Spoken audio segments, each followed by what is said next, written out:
ผู้ที่จีบกล้วยนี่เด้อ๋อเอาขึ้นไปเลี้ยงกันบ่เฮาจีบอยู่เทิงนั้นผู้อยู่ลุมเนี่ยบ่ได้บะนักปานใดผู้จีบนี่แอวนี่คือเฮาจีบมื้อนั้นแอวจนอยากสิหักใส่แอลร้ายนั่นเนาะ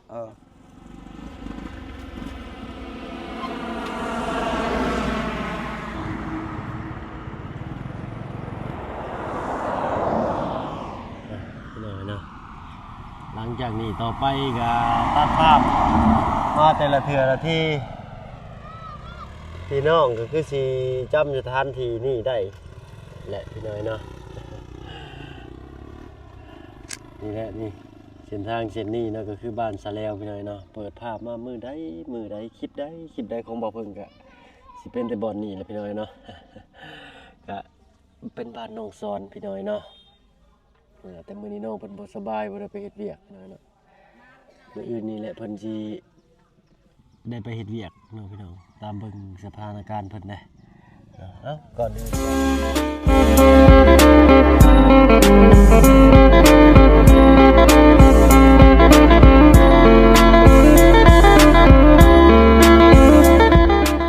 ทักทายสบายดีพ่อแม่พี่น้องหมู่เพื่อนกันเบิดทุกคนเนาะยินดีต้อนรับเข้าสู่ช่องบ่าวเพิ่นเคยหลายคือเก่าพี่น้อยเนาะใกล้สิเที่ยงพี่น้อย 11 โมงกว่าตอนแดดทางบ่บุญสารวันก็ได้ซื้อข้าวต้มเนาะมาให้น้องเพิ่นพี่น้อยเนาะแล้วก็สีมาสอนการใช้งานโทรศัพท์ให้น้องเพิ่นอีกน้องพี่น้อยติดตามรับชมกันพี่น้อยเนาะไปที่ผ่านก็มาเห็นคลิปนี้ก็ฝากกดไลค์กดแชร์นี่เด้อเนาะทางบ่เพิ่นก็เว้าบ่คล่องปานใดพี่น้อยเนาะก็ขอโทษขออภัยนำหลายๆพี่น้อยเนาะค่อยเป็นค่อยไปเนาะอยู่ใต้ต้นมะขามน้อยมื้อนี้ข้างนอกเพิ่นก็นั่งอยู่เนาะทางบ่บุญสารวันเพิ่นก็ได้ข้าวต้มเป็นทางลุงจันเนาะซื้อยามารับน้องแต่ไปซื้อยามาเองนั่นแหละเนาะแต่ว่าตอนเที่ยงยังไม่ได้กินมาก่อน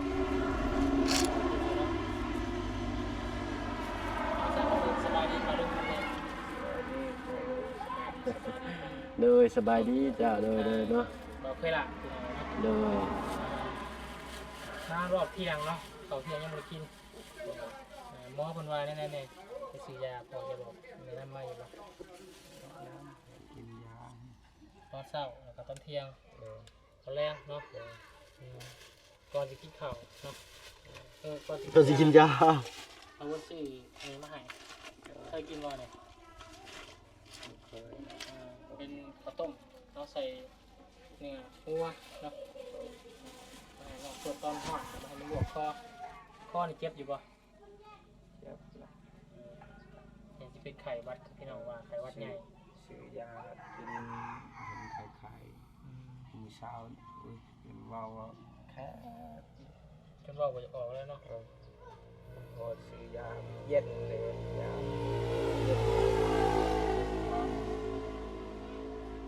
อันนี้ดูถ้ามันอ่อนมันนั่งตารางมาเลยอ่อนเนาะเดี๋ยวมันนั่งมันเอาเดือนตารางไข่มันแห้งมันนั่งลงเลยเนาะเพื่อช็อกก็มีเลยไข่คือแห้งช็อกก็มีนะเต็มที่เป็นไข่เราคนในเป็นน้ำแบบยังช็อกก็มีต้องระวังเด้อดูเบาแล้วก็เด็ดนอนซื้อแต่ว่าอดได้เล็ดอย่างตื่นมากก็กลัวนั่นเลยกลัวตอนนี้ไข้แน่หรือเปล่าหนักยังน่ะอยู่เอ็ดหมดตึก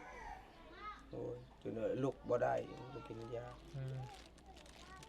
เพราะทางเบาจันว่าจะซื้อมาให้อยู่เนาะโอ้ยจะเอาคน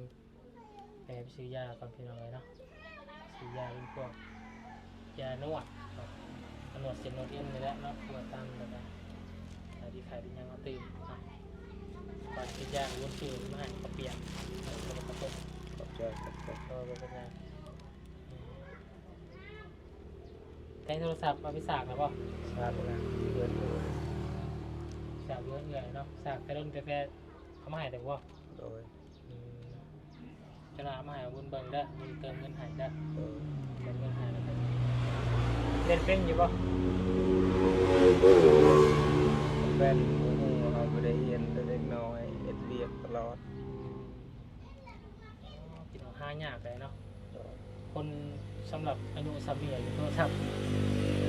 ออนไลน์บ่เป็นเลย เทียน เราบ่ได้อยู่ในโลกออนเลยนะ เขียนก็บ่เป็น นี่ได้ส่งข้อความเสียงเลยเนาะหาผู้ชายก็ได้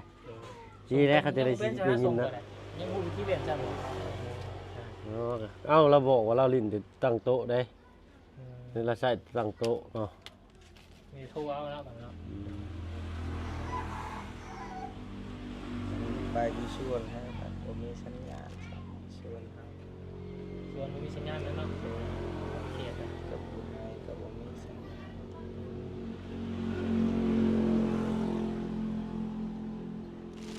สิกินเลยบ่ในข้าวนี่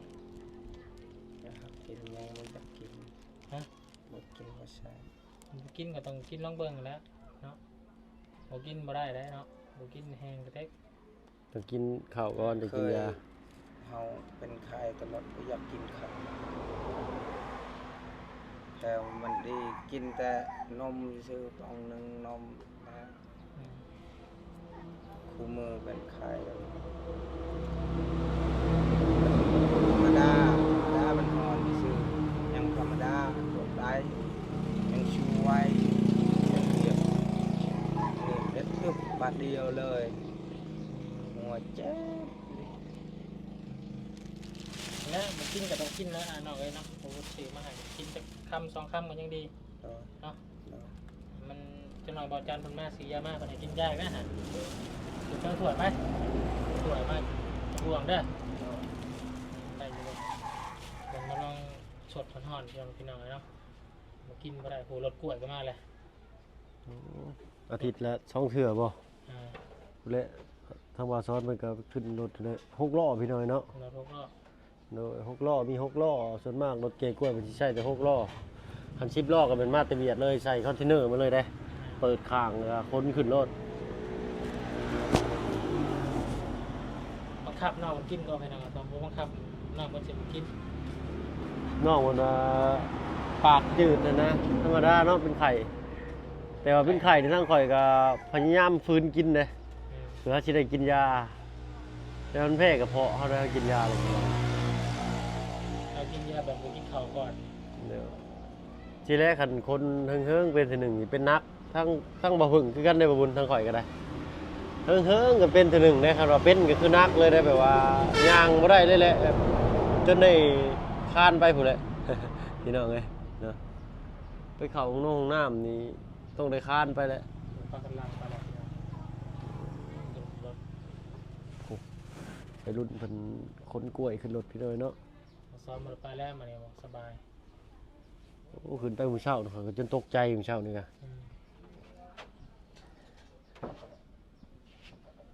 เด้นี่เอาอันตัวนี้นี่เอาค้อนใหญ่นี่ตั้งขึ้นในน้องมันโอ้ยใส่เบิดบ่ถวยแล้วเนาะ แปลขึ้นตัวแล้ว มาไปแล้วมาเนี่ยเนาะ ขายหมูไป อาทิตย์หนึ่ง2 เถื่อบ่รู้ว่าอิงตาม ทิศหนึงเถื่อหนึงบางเถื่อก็สองเถื่อ อืม ถึงตามที่เราเว้านั่นแหละตามที่เขาหน้าบอก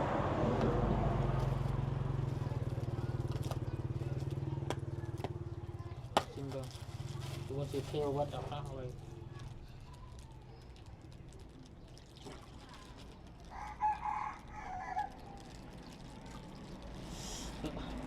อ๋อ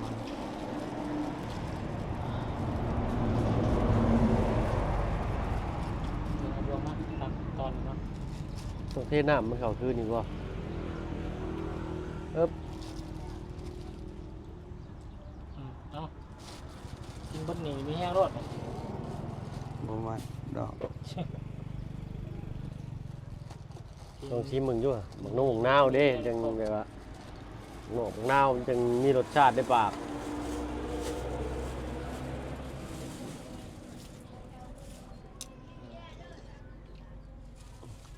เป็นอะไร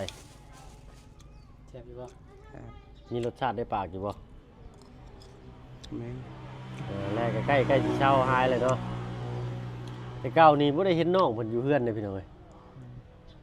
กลายมานี่จอดรถอยู่หน้าบ้านจึกคันบ่เห็นนั่นรถคู่ใจเพิ่นเลยนี่โอ้ยเนาะบ่เห็นเพิ่นรถเนาะรถเพิ่นนี่ก็อาศัยใส่เวียกใช้งานอย่างเดียวเด้อพี่น้องคันนี้ก็ขี่ไปหันไปนี่ก็ได้อยู่เนาะแต่ว่านี่ก็มีทั้ง FC ปะลุงเพิ่นเนาะหลายท่านอยู่ว่าเขาเห็นว่าอยากให้น้องเพิ่นได้รถเนาะให้ผู้ใหญ่ใจดีอันแนมเห็นน้องเพิ่นเนาะก็สุดแล้วแต่บุญวาสนาของน้องเพิ่นพี่น้อยเนาะทางเฮาก็มีแต่ได้เป็นนี่แหละก็บอกเสียงอันน้อยๆอันหนึงเนาะถ่ายให้พี่ให้น้องได้เบิ่งเนาะสำชีวิตวัยรุ่นผู้หนึ่งซะเนาะชีวิตวัยรุ่น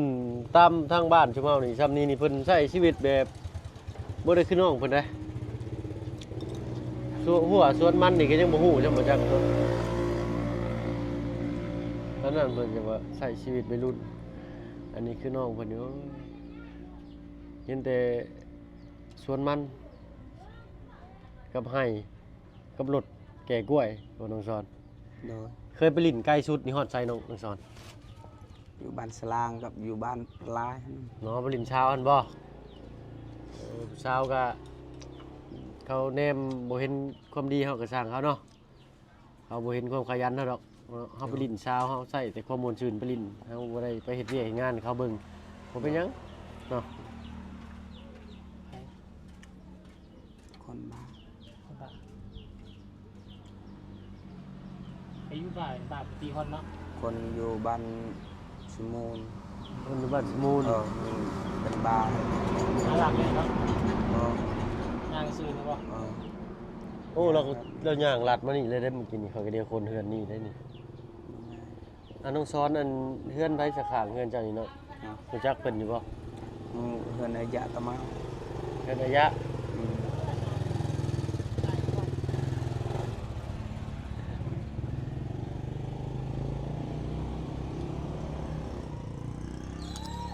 อยู่กับบ้านแล้วบ้าน เฮือนเขานั่นแหละ ว่าใครจะไปอะไรบ่ เออ ก็สนิทกับเพิ่นอยู่แต่ว่าเนาะ เออสนิทกัน โอ้รุ่นเดียวกันบ่ แต่เพิ่นพุ่นน่ะได้ลูกได้เมียเด้ เออเพิ่นได้เมียแล้ว ก็เคยไปลิ้นกับเราอยู่เนาะ เออ เคยไปเฮ็ดเวียกอยู่เพื่อนเพิ่นบ่ เฮ็ด อืม ไปแรงเขาตลอด ไปเลี้ยงเขาตลอด เออเราเลี้ยงตลอดไปน้ำลายแต่เฮายังมีเวียกมีงาน อืม เดี๋ยวบิดเฮาเฮ็ดอยู่เฮือนมันบ่มี เวียก เฮือนมันก็เอ็ดเวียกเราพามาเอ็ดเฮายังค่าเวียกค่างานอยู่ อืมคันว่าว่างเวียกงานจากของเจ้าของเลยก็ไปเฮ็ดเวียกที่เพื่อนเพิ่นเนาะ โดย ถึงว่าแล้วเพิ่นจังเห็นใจเนาะเห็นใจทางบ่อซ้อนเนาะอ้ายเพิ่นไปเอาข้าวเอาของเพิ่นก็เห็นใจทางผู้น้องพี่น้อยเนาะ กินได้ มีบักนาวกับพริกอยู่เด้อแต่ว่าเพิ่นอยากใส่บ่จักบ่บุญ ใช้ห้องน้ พริกเด้ใส่บ่พริก ำพริกไปยากระยะเจ็บคอปีจืดก้อนไข่เนาะ กินแบบคือบ่ได้กินเลยนะ กินมันไม่ต้องอาศัยแซ่บอยู่แล้วกินอย่างนั้นนี่ยังไม่ท้องเจ้าแล้ว มันบ่คือกับเฮากินบ่ได้เป็นหยังนี่ เดี๋ ใช่ ยวแนวมันไล่ท้องเป็นไข่แล้วก็บังคับเอาแล้วฉันมาซ่องง่ายเลยเป็นนักคนนี้มากเนี่ยแหงอ้อนยากแล้วบัด ฟังเบิ่งเนาะคันว่ามือแรงหรือว่ามื้อเช้าคันว่าแนวใดก็แพทย์หมอก็คือสิอยู่ใกล้บ่ฮู้บ่บุญ เบิ่งแพทย์เบิ่งหมออีกก่อนพี่น้อยเนาะมื้อแรงนี่แหละฟังเบิ่งมื้อแรงเนาะก็คือสิหายดีขึ้นก็ขอให้น้องเพิ่นหายดีขึ้นก็แล้วกันพี่น้อยเนาะถ้าบ่หายดีก็เพิ่นแหละสิไปหาพาน้องเพิ่นไปคลินิกพุ่นแล้วกันพี่น้อยเนาะ สะกด สักก้นเด้ เคยซักบ่ยา ค่อยก็น้อย เดือนนี้คันค่อยเป็นไข้ก็ให้พ่อไปซื้อยาที่ก็ซักมันแพงยาหมด3-4แสนพุ่น แพงเนาะ รถหนึ่งก็2,500,000แล้วบ่มีเงินซักเงินได้แต่200,000 1,500,000อยู่ในถุง ขึ้นกล้วยอันแต่ละรถนี้ได้ผู้ละ200,000บ่น้องสอน บ่ฮอดอันนี้ก็พัวเกินนะได้80 เก่งๆก็90ผู้จีบหันได้เขาให้130,000 ผู้จีบคืออะไรผู้จีบ ผู้ที่จีบกล้วยนี่เด้ อ๋อเอาขึ้นไปเลี้ยงกันบ่ เฮาจีบอยู่เทิงนั้นผู้อยู่ลุมเนี่ยบ่ได้บ่ได้บักนักปานใดผู้จีบนี่แอวนี่คือเฮาจีบมื้อนั้นแอวจนอยากสิหัก ใส่เอวลายนั่นเนาะเอ็นเนาะก้มตลอดที่กลมตลอดแหละซุมเขาขึ้นซื่อๆบ่ได้กลม จีนคือเลี้ยงกันบ่ โดย เลี้ยงเทิงน่ะ เรียนอยู่เทิงหนักหน่อยนึงนั่น มันบ่น้อยได้เนาะตามเบิ่งนี่30โลบ่ได้น้อย30โลแล้วบาดนี้ลายดีบัดนี้ เป็นเงี้ยอยู่ปกติเจ้าบ่เพิ่นขายนี่ไปได้เนาะ ไป ตอนนี้เพิ่นไปขึ้นทางอื่นก่อนน่ะนี่ตามเบิ่ง ขึ้นไว้ได้ ขึ้นไว้แล้วรถหนึงปุ๊บเพิ่นกระจายเงินแล้วบ่น้องสอน โดยเมื่อแล้วเขาจ่ายเลย เด้เพิ่นไปเลยพี่น้องเนาะ ไปขึ้นอยู่ใช่ไหม อยู่บ้านสลาง อ๋อเพิ่นก็มีจุดโพดบอลที่เพิ่นเอาเนาะ บอลผู้สาวเจ้าคนละวะ ประมาณบางปลาย บอลปลายบอลผู้สาวอะไรวะบอลแม่นแล้วเนาะ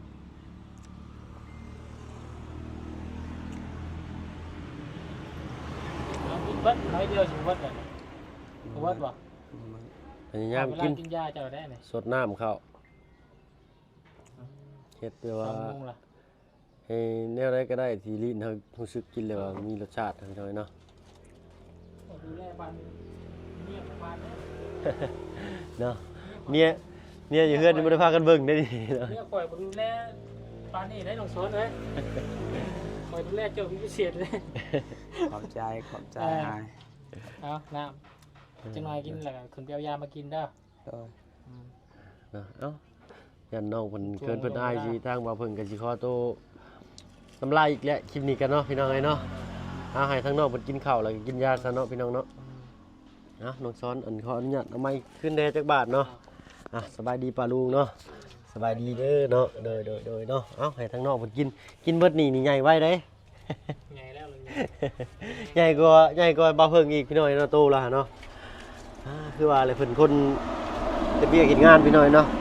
ก็คือกับเฮาออกกำลังกายหรือว่าลินฟิตเนสนี่แหละพี่น้อยเนาะจากคนจ่อยๆพร้อมๆกินอาหารเพียงพอเนาะตรงต่อเวลาแต่ก็ออกกำลังกายสม่ำเสมอโตห่างกายหรือว่าต้นโตก็สิใหญ่ขึ้นแต่ว่าบ่าวเพิ่งก็เคยพี่น้อยนะเคยกินพวกเวย์พวกโปรตีนจังซี่เนาะอาหารเสริมหรือว่าบำรุงไปเล่นฟิตเนสเนาะแล้วมันเล่นบ่สม่ำเสมอนะพี่น้อยเนาะออกให้งานก็บ่ได้ออกสม่ำเสมอเนาะว่าเฮ็ดเวียกอยู่ไทยก็ได้เนาะมีแต่อาทิตย์หนึงก็ของเข้าเทื่อ2เทื่อสินะพี่น้องเนาะมันก็เลยร่างกายนะออกกำลังกายบ่สม่ำเสมอเนาะเอ้าเนาะทางบ่เพิ่นก็อยากโตใหญ่คือเพิ่นเนาะนี่แหละลงไห้ลงนานี่พี่น้อยเนาะ ลงไห้ลงนานี่เต็มที่อยู่แล้วพี่น้อยเนาะไถหน้าบาทนี่ทางบ่เพิ่นก็ได้เนาะสำหรับคลิปนี้ก็สิขอลาลงแล้วพี่น้อยเนาะพบพ่อกันคลิปหน้าก็แล้วกันพี่น้อยเนาะสำหรับคลิปนี้เอาเป็นว่าสบายดีเนาะก่อนอื่นก็ถ้าเว้าผิดพลาดประการใดก็ขอโทษขออภัยนำพ่อแม่พี่น้องป้าลุง FC หลายๆเด้อพี่น้องเนาะถ้าใครผ่านเข้ามาเห็นคลิปนี้ฝากกดไลค์กดแชร์ให้เด้อพี่น้องเนาะเพื่อเป็นกำลังใจเนาะให้พ่อน้องอินเตอร์พ่อลูกอ่อนพี่น้อยเนาะ เว้ากันหลายใหญ่กันห่างเอาเป็นว่าสบายดีเนาะพอกันคลิปหน้าพี่น้อยเนาะ